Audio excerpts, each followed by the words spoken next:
So now we're driving the Honda CR-V Hybrid. To test your paddles, put it at least. We're now driving the Honda CR-V eHEV RS Hybrid here in STX, and just so... Since we've left So here's the CR-V RS eHEV Hybrid, and just for formality purposes, syempre yung mga kasama ko, yung mga tropa ko for this trip, si Julian and si Pablo. You know, Julian from Auto PH and Pablo from Yuga Auto. So first impressions with the CR-V eHEV Hybrid. I think it's a very smooth and powerful crossover SUV. So I've reviewed the RAV4 Hybrid, and I do think that the hybrid system here in the CR-V acts smoother in how it transitions between gasoline and the electric motor. There's less of the jolt actually that you're gonna notice when driving this car out in the city.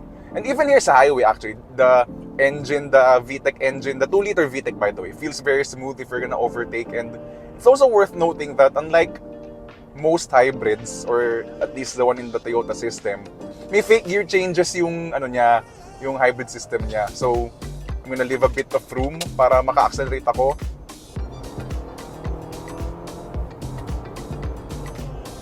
So it basically mimics a traditional automatic really well. So it doesn't have the droning effect as a result of that. And the engine, the 2-liter VTEC engine sounds really good.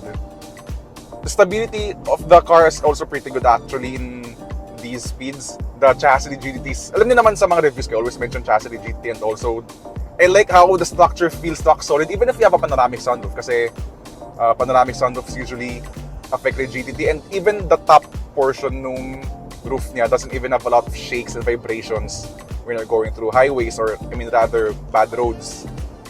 Yun nga lang though, while NVH is largely pretty good, I really do think that Honda in terms of the road noise aspect is not really in the top of the class. This, I think, has more road noise than the RAV4, than the CX-5, than the... Parang yeah, so it's on par, I think, mostly with the Forester and the... Yeah, the Forester basically, itong road noise aspect ng CR-V. But yeah, in terms of the other noise sources like the wind and the engine, it's actually pretty muted. So it's still mostly a serene car, even at high speeds. And then, I haven't driven this car in twisty roads, but in terms of the handling aspect, while we were doing our lane changes with this convoy, the car feels very secure, very stable, very flat while it does those lane changes. Typical of Honda, like they really do nail the driving dynamics aspect really well, regardless of which vehicle. You know, naman may review with the BRV, then even the BRV performs really well in the handling aspect. And then also worth noting the brakes of the car. Usually with electrified cars like hybrids, electric vehicles, the initial bite tends to be unnatural in terms of the way it feels because that's the regenerative braking at work. But here in the CR-V eHEV, I like how the brakes feel very consistent and very firm. So it's easy to modulate the brakes even if you're at low speeds. Then I think it's also worth talking about the Honda sensing aspect of the CR-V. So as usual with a lot of Hondas nowadays, it has a full suite of advanced driver assistance tech called Honda Sensing. So you have the adaptive cruise control, the lane departure warning, lane centering pa nga, in fact, then automatic emergency braking, all that stuff. And it works really well out here on the highway. The lane centering does a really good job keeping the car on center. Yun nga lang though, I do think that the adaptive cruise control, while it works really well, it drives like a human instead of feeling like a robot. But the distance though for the adaptive cruise control, yung minimum distance, I do think it's a bit too long for my taste. Parang there's too much of a gap in front of you. Pero yeah, I just wish that the minimum setting for the distance and adaptive cruise control niya would have a shorter interval to the car in front. So now magically I've switched here to the back seats of the Honda CR-V. And as you're gonna see here in the back of the CR-V Hybrid, there's a lot of space for me to spread around despite having a lot of cargo here sa tabi ko ngayon. So as usual with the CR-V, we've always known Hondas for their excellent interior packaging. So there's, okay, in terms of headroom, I think kumakain ng onti yung itong panoramic sunroof niya. But if you lean back more, may uka dito para even taller drivers can still, rather taller passengers can still fit in the back of the CR-V. And legroom is excellent. It's really good, kaya nga naka-D4 ako kanina. And there's the usual practicality aspects in the rear, like the center armrest with the cup holders, 2 USB-C charging ports, your rear climate vents, and then yung kanyang rear lights, by the way, worth talking about, are haptic feedback, or rather haptic pala na pag-touch niya, so that's pretty neat. So as for fuel economy naman, usually hybrids would do really well in the city, but even here on the highway, itong Honda CR-V hybrid is doing really well in terms of fuel economy. So we're currently doing all three hybrid cars that are part of this convoy ngayon are doing around 22 to 26 kilometers per liter, which is really good. Especially nga, since as mentioned, hybrids tend to do better in the city, since that's where usually the electric motors are dominantly operating in those certain conditions ngayon. And it's also worth mentioning, by the way, that you don't have the ability to slide the seats forward and backward here in the hybrid, since this, of course, is a 5-seater vehicle. So in the turbo versions, the V and the VX, that's when you can move these seats forward and backward in order to maximize legroom for the third row passengers or maximize cargo space when you have the seats moved all the way forward.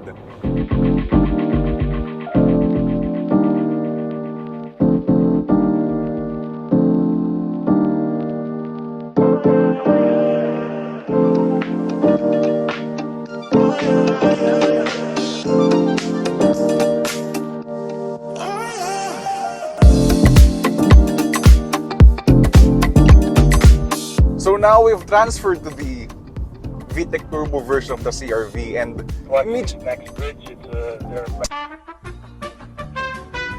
what you'll immediately notice is the power delivery niya, because it still feels pretty much very punchy, very smooth yung power delivery niya.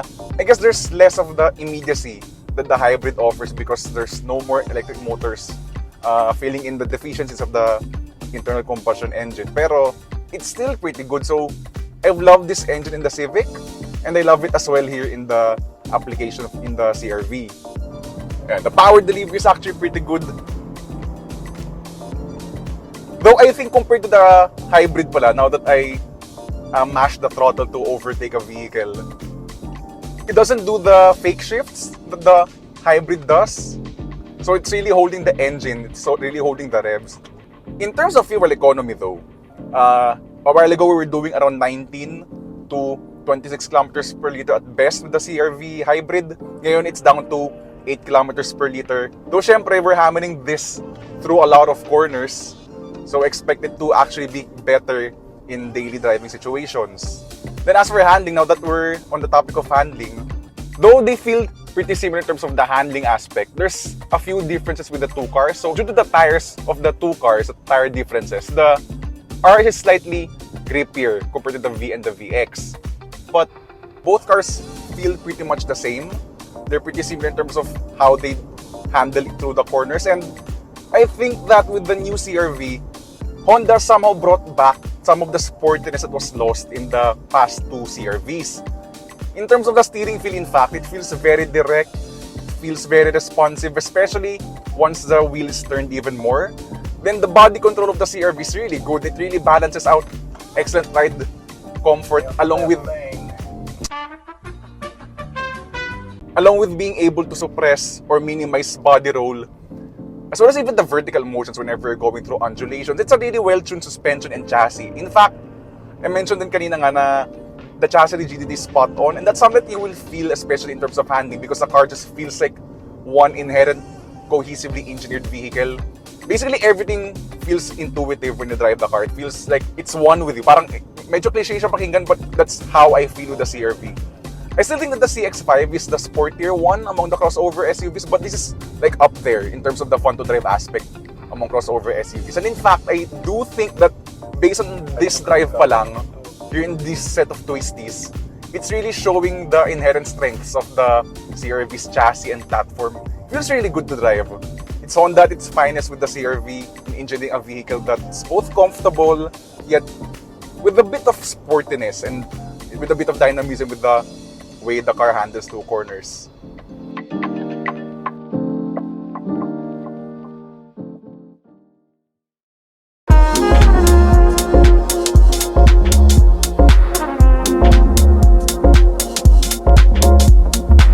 So we're finally here in Command Resort in Subic to check out the rest of the CR-V's styling and interior. So here we have the RS in blue, which is Yun nga, I kinda matched my outfit ngayon with the car.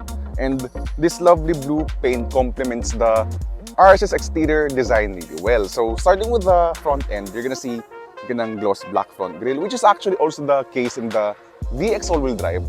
And then you're gonna see the RS badge here, the blue emblem highlighting that this is the hybrid version, body-colored cladding all over the vehicle. And then you have also black alloy wheels, 18-inch ones by the way, which are actually the same lang as the other variants, only this time painted in black. And it's also worth noting that this car is wearing Dunlop Sport Max tires, while the VX and the V are using Michelin Primacy comfort-oriented long-distance touring tires. Down the sides, the lines are quite simple. They're straightforward. Typical Honda aesthetic ngayon sa mga current generation cars sila, which focus on simplicity. But for me, the result of that is the car looks more timeless. It will probably age better than the previous generation model, which, mind you, still looks good but until today, the previous CR-V. Moving towards the back, you're gonna see Volvo-esque vertical taillights with an L-shaped element sa bottom part ng taillights niya. Then here in the RS hybrid version, more painted body cladding stuff. And then you have two exhaust pipes actually. And well, in the hybrid, yung kanyang dual exhausts are actually fake on the left side and real ones on the right side. So that's something that's worth noting about. So moving on to the white car, which is the VX all-wheel drive that we see here, it's pretty much the same lang din with the base V2 wheel drive. So in terms of exterior naman, here in this variant, yung kanang grille, there's a minor difference with the grille ng VX with the V. Then now that we're in a lower spec variant, we have black body cladding, silver alloy wheels, in nga as mentioned, wrapped in Michelin Primacy tires.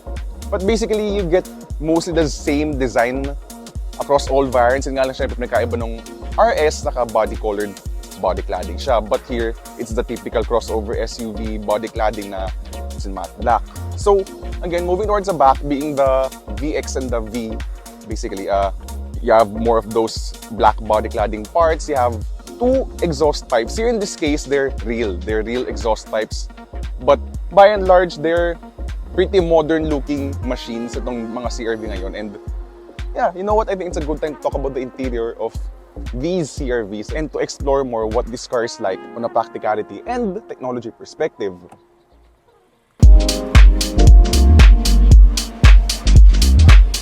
So here inside the Honda CR-V, as you're probably gonna notice, the interior is gonna be very familiar to you because you've seen this interior design and layout in the Honda Civic. So if you're gonna copy an interior design from your popular models, might as well do it in the Honda Civic or any other popular car because at that point, that interior has been well received and very familiar to the customers you serve. Anyway, the interior of the CR-V, as familiar as it may be, it's still a nice interior. It's very plush, maganda yung materials niya. And as you go down to the controls of the vehicle, there's a sense of cleanliness and solidity throughout the interior of the car. So from the air vents here with the cliquiness dito, it's very satisfying. And even more satisfying, I think, are the physical controls, the physical twiddly knobs here sa climate controls. I love physical controls palagi, which is why there's gonna be no rants from me when it comes to manufacturers, or in this case, Honda, putting the climate controls in the touchscreen infotainment system. So being the RS variant, you have silver trims here on the dash and the doors. You also have red stitching on the gear lever and the seats, and the steering wheel and the door armrests. And black leather seats actually come as standard on all variants, even the base V. What is exclusive here in the RS though is the large panoramic sunroof, the Bose sound system, which sounds really good by the way. I think it's one of the best implementations of the Bose sound system. It's really well tuned, maganda yung separation ng mga highs and lows. And the second voice is pa nga in fact on some songs that we played with this sound system. And then you also get a power adjustable driver's seat as standard on all variants, and power adjustment for the front passenger seat. So for reference, here's the VX as you're gonna see here, which another difference to highlight by the way is the wood trims or the faux wood trims in the door panels and the dash. But you still get wireless charging, 2 USB-C ports at the back. And basically for the full specs, I probably have missed a few spec differences with the 3 variants. You can just check out goflat.ph.com in order to find out what's really different across all 3 variants. But anyway, being a Honda, the interior's well laid out, maganda yung ergonomics niya, the driving position's excellent, and everything's logically laid out, including the infotainment system, by the way, which is a 9-inch infotainment system that's standard, again, across all 3 variants. This infotainment system I loved in the Honda Civic, so here in the CR-V, it's also the same case. I love this infotainment system as well in this car. The graphics are sharp, the responses are pretty good, and the V gets the lane watch camera only as standard, but here in the VX and the RS, you also get a 360-degree camera system. So finally, Honda has decided to join the 360-degree camera bandwagon after all these years. Then, of course, you have wireless Apple CarPlay and Android Auto on all variants, and that's complemented by a 10.3-inch fully digital instrument cluster, again, across all variants. So when this car first came out, there's a sticker shock in terms of the pricing na parang everyone was caught off guard na the CR-V will start at 2 million pesos. Pero, I'd argue with the fact na even the base CR-V, the base V2 wheel drive, has more features pa nga than the SX all-wheel drive diesel it's replacing. But yun nga lang, wala kang lang panoramic sunroof, but otherwise, it's a step up pa rin, I think, from the previous range-topping SX all-wheel drive diesel. So yeah, with all of that said, I think it's a good time na ngayon to move to the back seats of the Honda CR-V. So here in the back of the Honda CR-V, as you're gonna notice, I've migrated to the VX all-wheel drive because I want to demonstrate the fact that the turbo gas variants are 7-seaters. And in order to accommodate those third-row seats, which are actually not that big in the first place, you have this feature na you're able to slide and recline the seats. Here in the second row though of the Honda CR-V 1.5 Turbo, in terms of headroom, I think it's similar to the RS Hybrid despite having no panoramic sunroof. Apart from that, the space in the back here is still very spacious. There's a lot of legroom, actually. As for amenities naman, you have the usual center armrest with 2 cup holders, 2 USB-C ports at the back, and you also have now aircon vents here sa ceiling because syempre you now have third row seating. So here tayo sa the third row ng CR-V, and wow, as mentioned nga kanina, when this seat is moved really forward, makita nyo kaninang lawak ng kanyang range of adjustment ng kanyang forward and backward sa upuan. And there's a reason for that because ito na yung pinakamalawak niyang adjustment, and I do fit pero that's not a lot of legroom. For third row standards, it's pretty good, but you can only imagine what's the situation like at the second row pagdating sa kanyang legroom if it's moved all the way forward. Siyempre, di ba pahig yung mga second row passengers natin noon. So, the main concern for me actually is headroom because this is really touching my head na sa totoo lang sa ceiling. And if we move the second row to, you know, be more realistic naman pagdating sa kanyang legroom for the passengers there. Yeah, this is pretty much touching my knees na at this point. Yung legroom ng second row passengers pa rin though is not that great at this point. So, yeah, they're probably gonna most likely move the seat backward pa. And yeah, sa totoo lang, this is not really a place for tall adults like me. And this is really a placement for small kids. But anyway, at least you have the practicality of the third row if you do need it for emergency purposes. And yeah, I think it's a good time na ngayon to showcase to you the trunk space of these two cars. Because of the third row nitong CR-V na to, tong version na to, the trunk space isn't really that good with the seats folded, or lalo if it's deployed like what we have right now. We practically almost have no rear trunk space. Fold it down though, and yun nga lang, the seats don't fold flat under the floor, so may malaki kang raised bump, and therefore this limits the cargo space of the Honda CR-V, just like pa rin in the previous generation model. In the hybrid, however, being the 5-seater version, there's a reason kung bakit wala siyang third row, because of the fact na if you're gonna look under the floor, you can see the batteries of the hybrid system. But what you're left with though is you have a massive trunk space, because in the first place naman talaga, in most Western markets, the CR-V is really just a 5-seater crossover SUV. But yeah, yun nga, this is a third row that's really meant for emergency use case scenario sa totoo lang.